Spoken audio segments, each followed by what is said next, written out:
In rescue, you get calls that just stop you in your tracks. This was one of them. A frantic message from a Good Samaritan. 3 tiny kittens, just babies, being attacked by a dog. Your heart just plummets. We rushed them straight to the emergency clinic, just praying, holding our breath the whole way. And then, the news you never want to hear. The smallest one, a sweet little soul, didn't make it. The trauma was just too much for her tiny body. It's a heartbreak that never gets easier.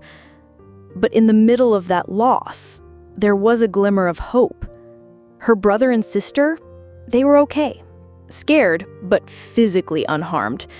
We brought them home, wrapped them in the softest blankets, and just let them feel safe. Maybe for the first time in their lives. We named them Sophia and Lorenzo. Those first few days were touch and go. At 4 weeks old, they were used to their mom, and they just did not want a bottle. It was a real struggle, just trying to get a little bit of formula into them at a time. And then, one morning, it just clicked. They finally started eating properly, and you could feel this collective sigh of relief. From that moment on, they just blossomed. They spent their days tumbling over each other, a constant whirlwind of kitten energy. It was the most beautiful thing to see. They developed the biggest little personalities. Sophia, that girl, she decided she was the queen of the castle. So much sass in such a tiny package. We had this running joke because even when she was eating solid food perfectly fine, she would still scream for a bottle. I'd have to tell her, "Sophia, you are too big for a bottle." But she'd just look at me with those big eyes, and you couldn't help but laugh. And Lorenzo, he was her perfect counterpart.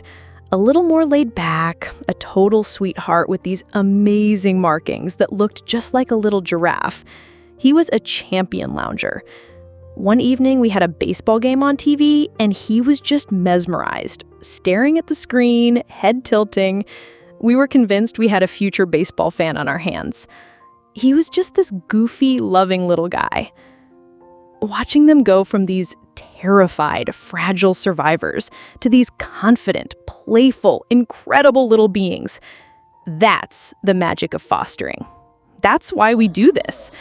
And the best part of their story, the part that makes all the hard work and heartache worth it, is that they found their forever. Sophia and Lorenzo were adopted. They have families who will love them and keep them safe for the rest of their lives, from a tragic beginning to the happiest of endings. And that's everything.